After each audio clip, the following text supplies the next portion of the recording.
Menafsirkan Al-Quran dengan filsafat barat itu jangan dimaknai sebagai pembaratan terhadap Al-Quran, tetapi merupakan upaya keterbukaan agar Muslim itu bisa mewaspadai suatu ancaman.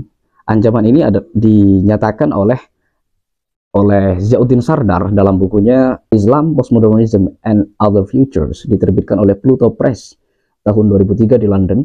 Sardar itu menyatakan believers thus becomes passive receiver rather than active seekers of truth.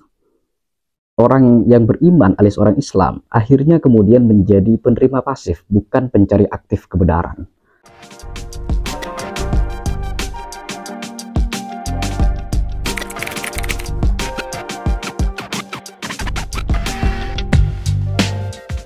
Salam sejahtera untuk semua, jumpa lagi dengan channel Imam Nalar.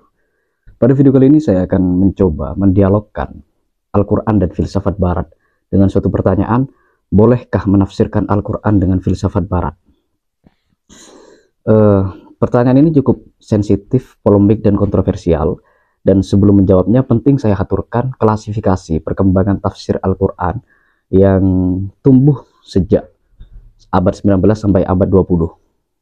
Jadi Rothschild Wilhelm di dalam artikelnya Exegesis of the Quran, Early Modern and Contemporary, yang dimuat dalam The Encyclopedia of the Quran, diterbitkan oleh Jibril di Leiden tahun 2002, volume 2 alias jilid 2, halaman 124 sampai 142. Di situ disebutkan ada 6 tren tafsir Al-Quran yang berkembang selama abad 19 dan abad 20. Pertama itu tafsir yang mencoba mengadopsi dan mengakomodasi rasionalitas Eropa yang berkembang pada era Renaissance dan era Aufklärung. Jadi rasionalitas Barat yang tumbuh dari filsafat modern selama rentang kisaran 2-3 abad yang sebelum abad 12, abad 19 itu diadopsi untuk menghidupkan tafsir Al-Quran yang relevan dengan tuntutan zaman. Nah, tafsir ini dipelopori oleh tafsir Al-Manar di sebuah ceramah tafsir yang kemudian diinskripsikan oleh Sayyid Ridho, lalu kemudian dituangkan menjadi karya Tafsirul Manar, di mana tokoh yang paling utama dalam penafsiran itu adalah Muhammad Abduh dan Sayyid Ridho selaku muridnya. Itu tren pertama. Tren kedua ialah tafsir saintifik.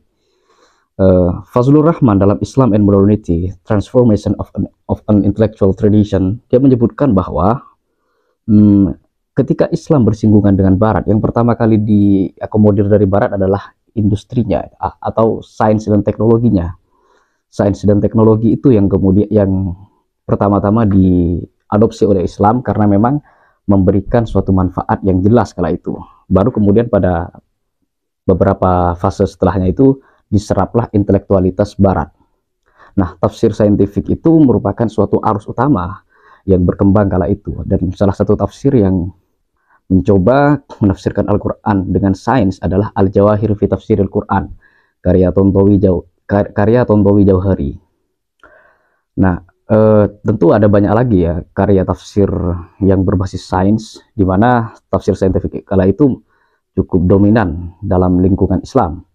Kemudian yang kedua ialah tafsir sastrawi. Ini dipelopori oleh Amin Al-Khuli, diteruskan oleh beberapa muridnya.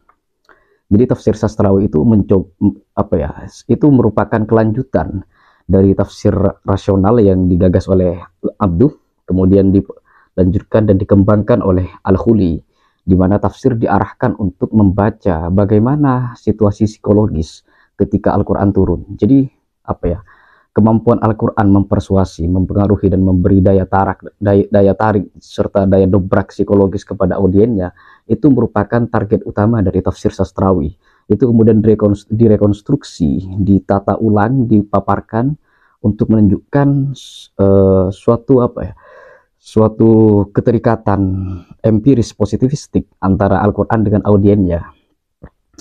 Nah, itu tren tafsir yang ketiga. Tafsir yang keempat itu ialah tafsir historis, mencoba melacak kesejarahan Al-Quran atau secara umum mencoba mengkontekskan Al-Quran dengan masa lalu saat pertama kali Al-Quran turun dan juga dengan masa sekarang, sehingga ayat Al-Quran itu bisa menyapa langsung problem kemanusiaan karena sudah menjangkarkan diri kepada konteks di mana audien uh, membumi, meruang, dan mewaktu. Dan di tempat itu dia membaca dan merenungkan Al-Quran. Nah, tafsir semacam ini salah satu tokoh utamanya adalah Nasr Hamid Abu Zaid Fazlur Rahman. Mereka menawarkan suatu pembacaan, suatu metodologi baru dalam membaca Al-Quran. Kemudian yang kelima itu tafsir neo-tradisionalis, tafsir yang arahnya ke era klasik, ke era salaf, di mana era-era semacam itu hendak dihidupkan kembali dengan wajah modern. Nah, salah satunya adalah Sayyid Qutb menulis kitab Fi Dhilalil Quran, dalam naungan Al-Quran. Tafsir setebal 6 jilid, diterbitkan di Damaskus oleh Darus Syuruk tahun 2006. Jadi tafsir neo-tradisionalis itu orientasinya masa lalu, tapi masa lalu itu coba disegarkan kembali, dihidupkan kembali dalam alam pikiran dan peradaban modern gitu. Dan yang terakhir itu tafsir tematik. Ini tafsir tematik dalam pengertian mencoba mengumpulkan beberapa tema dalam Al-Quran, kemudian dilacak sedemikian rupa makna dalam Al-Quran guna menjadi jawaban solutif atas problem-problem kekinian. Nah, tokoh yang berkecimpung di tafsir semacam ini adalah Hasan Hanafi. Nah, itu peta pemikiran Al-Quran dan tafsir yang berkembang pada abad 19 dan abad 20. Nah, dari 6 tren itu ada setidaknya 3 tren tafsir yang mencolok, di mana ketiganya itu mencoba mengadopsi atau secara lebih gamblangnya mencoba menafsirkan Al-Quran pakai pemikiran barat, khususnya filsafat barat, yaitu tafsir yang dikembangkan oleh Abduh dan Sayyid Ridho, kemudian tafsir historis oleh Nasr Hamid Fazlur Rahman, dan yang terakhir itu tafsir tematiknya Hasan Hanafi. Nah, dari paparan singkat ini, sebenarnya menafsirkan Al-Quran pakai filsafat barat itu bukan sesuatu yang asing, karena memang beberapa akademisi muslim pada abad 19 dan 20 sudah mencoba mengupayakan suatu ijtihad intelektual kontemporer dalam membaca Al-Quran menggunakan filsafat barat. Nah, tetapi betapapun filsafat barat itu cukup atau pernah jawantah dalam pikiran akademisi muslim, masih banyak penolakan dari kubu Islam itu sendiri terhadap barat. Nah, dari barat yang paling tren untuk dipakai dalam menafsirkan Al-Quran adalah hermeneutika. Berbicara hermeneutika, Dr. Ahmad Maimun dalam artikelnya Resistensi terhadap Hermeneutika dalam Kajian Al-Quran di Indonesia, pemetaan varian dan kepentingan, itu artikel dibuat dalam bunga rampai dinamika pemikiran dan kehidupan beragama di Indonesia, diterbitkan di Ircisot tahun 2022 di Yogyakarta, halaman 90-an. Jadi di situ Dr. Maimun itu menyebutkan bahwa orang akademisi muslim di Indonesia dalam kaitannya dengan hermeneutika rata-rata menolak, dan penolakan mereka itu bisa dikelompokkan kepada 3. Pertama itu penolakan ideologis. Orang-orang yang tergolong dalam kelompok ini antara lain M. Fahmi Zarkasi, kemudian Adnin Arnas, dan Henry Solahuddin, dan juga Adian Husaini. Mereka menitik beratkan hermeneutika itu dari segi membaca hermeneutika itu secara konspirasional dan konfliktual, bahwa hermeneutika itu produk barat, di mana barat itu meminjam guru-guru mereka, yaitu Syekh Muhammad Naqib Al-Attas. Itu peradaban barat lahir dari persenyawaan 4 peradaban Yahudi, Kristen, Yunani, dan Romawi. Persenyawaan itu kemudian menjadi bahan bakar terbentuknya peradaban barat, dan itu tentu juga menyusup dalam disiplin-disiplin yang dikembangkan di barat, termasuk hermeneutika. Nah, jadi kelompok ideologis itu menitik beratkan ada semacam kepentingan dan ideologi yang bersemayam di dalam hermeneutika, dan juga ada sejarah konflik antara Islam dengan Kristen melalui perang salib, dan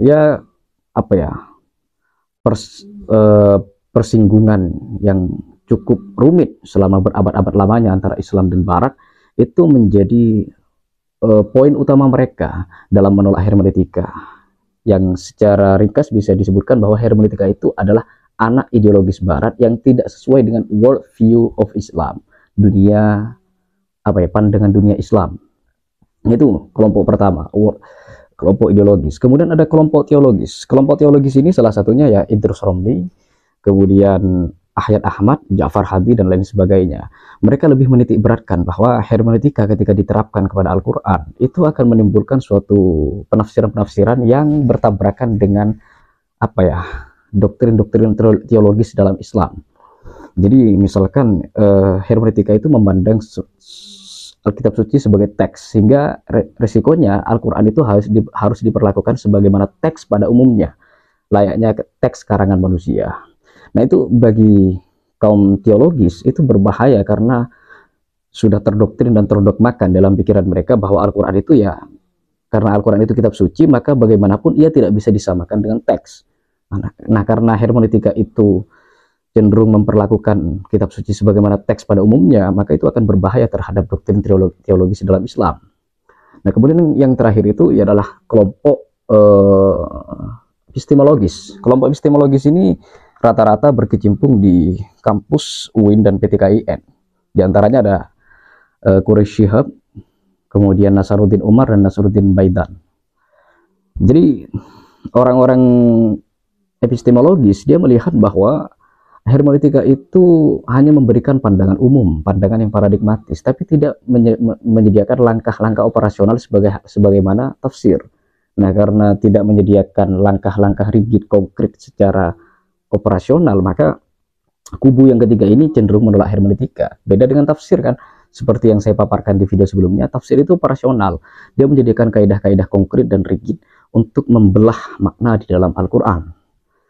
Nah, itu sekelompok apa ya, tiga kelompok dari sudut inti gagasan mereka kenapa mereka menolak hermeneutika.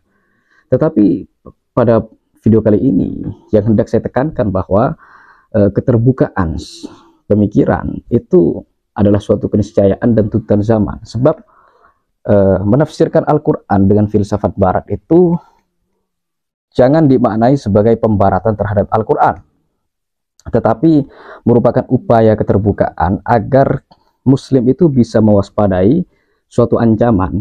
Ancaman ini dinyatakan oleh Ziauddin Sardar dalam bukunya Islam, Postmodernism and Other Futures, diterbitkan oleh Pluto Press tahun 2003 di London. Sardar itu menyatakan believers thus becomes passive receiver rather than active seekers of truth. Orang yang beriman alias orang Islam akhirnya kemudian menjadi penerima pasif, bukan pencari aktif kebenaran. Demikian video yang dapat saya paparkan mengenai Al-Quran dan filsafat barat, dan yang semoga saja bisa membuka alam pikiran kita mengenai kompleksitas pemikiran kekinian. Dan akhir kata semoga berguna. Salam iman dan nalar.